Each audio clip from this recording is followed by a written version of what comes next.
Good afternoon dear students. आज हम पढ़ेंगे पोएम जिसका टाइटल है नो मैन आर फॉरेन और ये लिखी है जेम्स किरकप ने। जेम्स किरकप जो हैं वो इस पोएम के पोइट हैं। तो पोइट के बारे में पहले कुछ डिस्क्रिप्शन दिया हुआ है, ठीक है, कि जेम्स किरकप कहाँ पे बॉर्न हुए थे। जेम्स किरकप कहाँ पे कब बॉर्न हुए थे? 23 अप्रैल 1918 में, ठीक है। और एक प्रोलिफिक इंग्लिश पोइट थे, बहुत ही फेमस इंग्लिश पोइट थे, ट्रांसलेटर थे and a travel writer. Travel writer means जैसे आजकल आप व्लॉग बनाते हैं वैसे ही। He was brought up in South Shields and educated at Durham University. He has written over 30 books including biographies, novels and उन्होंने कितनी लगभग लिखी हैं? 30 बुक्स लिखी हुई हैं, जिसमें क्या क्या आ रही हैं? बायोग्राफीज़ हैं, नॉवेल्स हैं और प्लेज हैं। And then he became a fellow of the royal society of literature in 1962। 1962 में वो किसके सदस्य बने? Royal society of literature. Okay, now इसके बाद इसके बारे में पढ़ेंगे कि अमंगस्ट हिज ऑनर्स, उनके ऑनर में, उनकी इज़्ज़त में, Kirkup held the Atlantic award for literature from the Rockefeller Foundation in 1950.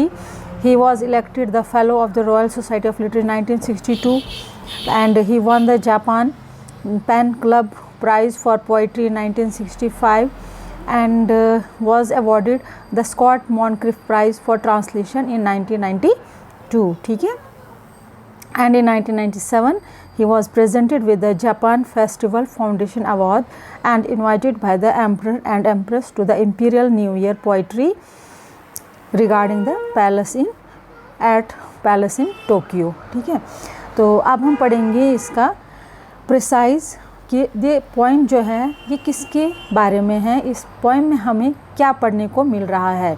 जैसा कि टाइटल में पढ़ा आपने, no man are foreign. Foreign का मतलब क्या हो गया? बाहर, दूसरे देश, ठीक है।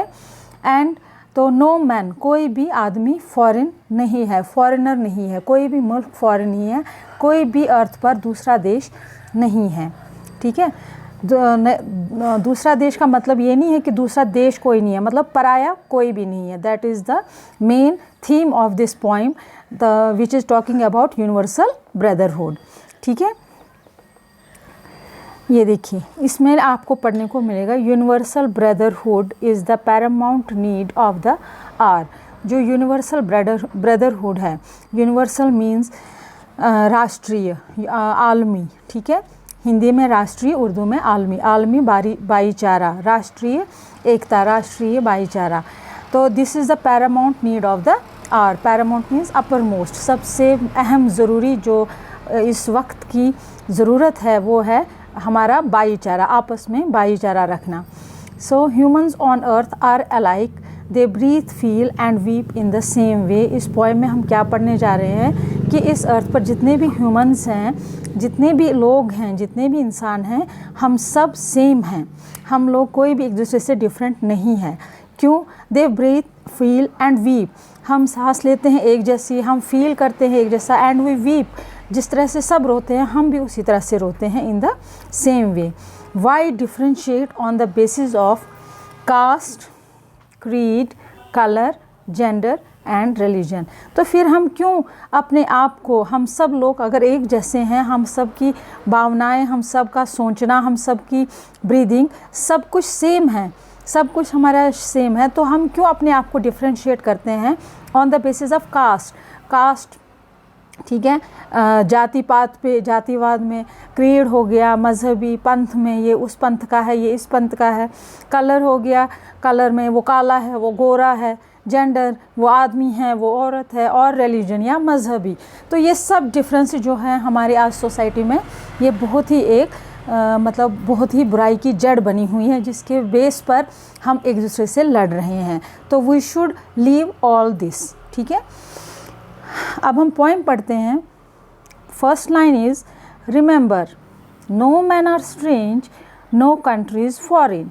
हमेशा याद रखिए कि कोई भी मैन स्ट्रेंज, कोई भी आदमी पराया नहीं है, अजनबी नहीं है, ना तो कोई कंट्री दूसरी विदेश की है, फॉरेन है, ठीक है, ना तो कोई कंट्री ही फॉरेन है। बीनीथ ऑल यूनिफॉर्म्स मीन्स चाहे लोगों ने कितने भी ड्रेसेस क्यों ना पहने हों, कितने भी डिफरेंट ड्रेसेस क्यों ना पहने हो, तो बॉडी हम सब की एक जैसी है। A single body breathes beneath all uniforms, हमारी जो लोग जितने भी हैं सब ने अलग अलग ड्रेस पहने हैं, लेकिन उन ड्रेसों के नीचे सब की बॉडी जो है वो सेम है। Like ours the land our brothers walk upon is earth like his in which we all shall lie. क्या मतलब है? हम लोग like ours the land our brothers walk, जैसे हम लोग एक धरती पर चलते हैं उसी तरह हमारे भाई लोग भी, बाकी मुल्कों के लोग भी उसी धरती पर चलते हैं, उसी ज़मीन पर चलते हैं। इज़ अर्थ लाइक हिज, हमारी अर्थ भी उनके अर्थ के जैसे है। हम जिस अर्थ से पैदा हुए हैं उसी अर्थ में हमें एक दिन मिल जाना है। And which we all shall लाई, और इसी अर्थ में, जिस अर्थ से हम पैदा हुए हैं, जिस धरती से हम पैदा हुए हैं, उसी धरती में, उसी मिट्टी में हमें सबको एक दिन मिल जाना है। They too aware of sun and air and water, वो सब लोग भी, उन सब लोग भी वो सब लोग भी इस बात से, उन सबको पता है इस बात के बारे में कि सन, एयर, वाटर वो कैसे यूज़ करना है। और सेम हम भी, हमें भी पता है सन, एयर और वाटर कैसे इस्तेमाल करना है। हम लोग भी, वही सूरज उधर भी है, वही सूरज यहाँ भी है, वही हवा वहाँ भी लोग लेते हैं, वही पानी हम भी पीते हैं जो वो पानी पीते हैं। इट मीन्स जब ये सब सेम है तो फिर कहाँ पर हम डिफरेंट हैं। और फेड बाय पीसफुल हार्वेस्ट्स, और सब लोग जो भी हमारे भाई लोग हैं दूसरे देशों के, हम सब लोग इस अर्थ पर जितने भी इंसान हैं, सब लोग वही हार्वेस्ट पीसफुल, जो फसलें हमने अमन में, शांति में उगाई होंगी, सब वो खाते हैं। और उसी बाय वॉर्स लॉन्ग विंटर स्टाउड, और वही जंग जब बहुत महीनों तक चलता है, जो जंग बहुत महीनों तक चलती है, तो सब लोग एक जैसे ही भूख से तड़पते हैं। स्टार्व्ड हो गया भूख से, ठीक है। मीन्स हम लोग भी वही फसलें खाते हैं जो पीसफुल, जब पीस होगा तो पूरे मुल्क में पीस होता है, पूरे वर्ल्ड में, पूरी कायनात में पीस होता है। और जब वॉर होता है तो सब लोग सफ़र करते हैं, सब लोग भूखे रहते हैं। Their hands are ours and in their lines we read, means जो उनके हाथ हैं हमारे हाथ भी वैसे हैं, जो उनकी लकीरें हैं वही हमारी भी लकीरें हैं। Means their hands are our, जैसे उनके हाथ हैं हमारे भी वैसे ही हाथ हैं, हम भी हाथों से वही काम करते हैं जो सब लोग करते हैं, जो सब इंसान करते हैं। A labour not different from ours और from our own, a labour not different from our own means, और मेहनत, जो वो मेहनत करते हैं ज़िंदा रहने के लिए इस धरती पर, इस ज़मीन पर, वही मेहनत हम लोग भी ज़िंदा रहने के लिए करते हैं। मीन्स सब कुछ सेम है, ठीक है। तो where are we different. Now comes the third paragraph.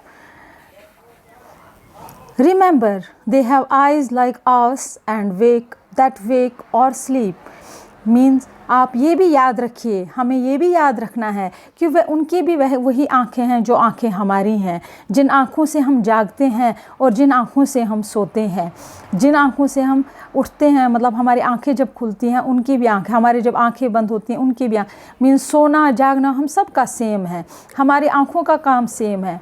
And strength that can be won, और the strength that can be won by love, means उनमें भी वही ताकत है, हम में भी वही ताकत है जो सिर्फ प्यार से ही जीती जा सकती है। In every land is common life that all can recognise and understand, means हर एक मुल्क में, हर एक देश में, हर एक ज़मीन पर लोग जो हैं सबकी कॉमन लाइफ है, सेम लाइफ है, जो सब पहचानते हैं और जो सब समझते हैं। दैट ऑल कैन रिकॉग्नाइज, जो सब समझते हैं, सब पहचानते हैं और सब समझते हैं। तो इस तरह मीन्स हम लोग भी ज़िंदगी को जैसे लेते हैं, हम लोग जैसे ज़िंदगी को समझते हैं वैसे ही बाकी लोग भी समझते हैं, जैसे वो ज़िंदगी को पहचानते हैं वैसे ही बाकी लोग भी, हम लोग भी पहचानते हैं। तो where is the difference, let's remember, हम सबको याद रखना चाहिए, whenever we are told, जब भी हमें कहा जाता है to hate our brothers, जब कोई हमें ये कहे कि हमें अपने भाइयों से नफ़रत करनी है, अपने भाई मीन्स अपने ब्लड रिलेशन वाले भाई नहीं, सब लोग इंसान जो भी इस अर्थ पर हैं उनसे आप नफ़रत कीजिए। एक मज़हब का दूसरे मज़हब को बोलता है कि उससे नफ़रत कीजिए, इससे नफ़रत कीजिए। सो इट इज़ आवरसेल्व्स, ये हम लोग खुद अपने आप से नफ़रत करते हैं। वो लोग मतलब हम दूसरों से नफ़रत नहीं करते हैं, उससे हम अपने लिए नफ़रत पैदा करते हैं सबके दिलों में। दैट वी शैल डिस्पोजेज, जो हम लोग दूसरों का हक, डिस्पोजेज हो गया दूसरों का हक मारना, दूसरों का जो अधिकार होता है उसके ऊपर हाथ डालना, या बिट्रे मीन्स नफ़रत करना, और कंडेम या किसी की बुराई करना, चुगली करना। Remember we who take arms against each other, और ये भी याद रखिए कि हम ही लोग वो हैं, उन लोगों में से हैं जो एक दूसरे के ख़िलाफ़ हथियार उठाते हैं। तो वी शुड ऑल, हमें इन सब से क्या रखना चाहिए, अपने आप को दूर रखना चाहिए। जब भी कोई आपको ऐसा कहता है कि हमें अपने भाइयों से नफ़रत करनी है, हमें अपने भाई को धोखा देना है, हमें अपने भाई को की चुगली करनी है, बुराई करनी है, या उसके हक़ पर अपना हक़ जमाना है, तो ये सब हमें दिमाग में ये एक बात रखनी चाहिए कि हम उनको नहीं, हम खुद को वो धोखा दे रहे हैं। Because we are all same, it is the human earth, ये इंसानों की धरती है, दैट वी डिफाइल। ये हम जो ज़मीन है, जो ये मुल्क, जो ये धरती है, वो इंसानों की है जो हम ख़राब कर रहे हैं। डिफाइल हो गया जिसको हम बदशक्ल कर रहे हैं, जिसको हम तबाह कर रहे हैं। Our hells of fire and dust outrage the innocence, और हमारी वजह से जो यहाँ पर जंग होते हैं, जो वॉर्स होते हैं, इससे क्या होता है, जैसे बोलता है कोई कि जहन्नम की आग होती है, जैसे कोई नर्क की आग होती है, वो हमने इस अर्थ पर फैलाई है अपनी नफ़रत से।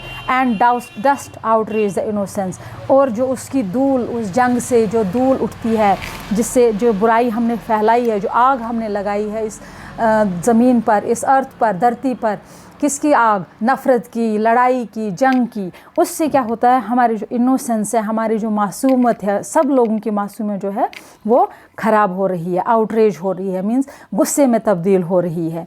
Of air that is everywhere our own, और हवा, उस हवा को भी वो ख़राब कर देता है, जो सब हम जिस हवा में हम सांस लेते हैं, जिस हवा में सब लोग सांस लेते हैं, उस हवा को भी वो गंदा कर देती है, वो नफ़रत की आग। Remember no man are foreign, no country strange, और हमेशा ये याद रखना चाहिए कि कोई भी इंसान अलग नहीं है और ना ही कोई मुल्क अलग है, क्योंकि हम लोग सब सेम हैं, सब की दो आँखें हैं, दो कान हैं, मुंह है। मीन्स जब हमें बनाने वाले ने अलग नहीं किया तो हु आर वी। तो इसलिए हमें याद रखना चाहिए कि हम किसी से अगर नफ़रत करेंगे तो वो हम इंसानियत से नफ़रत करेंगे, अपने आप से नफ़रत करेंगे।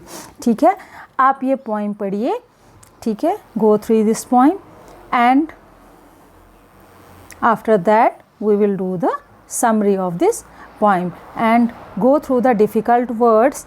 For example, there are some difficult words in this. For example, one is harvest, starved, okay, and recognize, understand, disposes, betray, condemn, and innocence. So write down the meaning of these difficult words and go through the poem. Till then, stay safe, stay home, stay safe.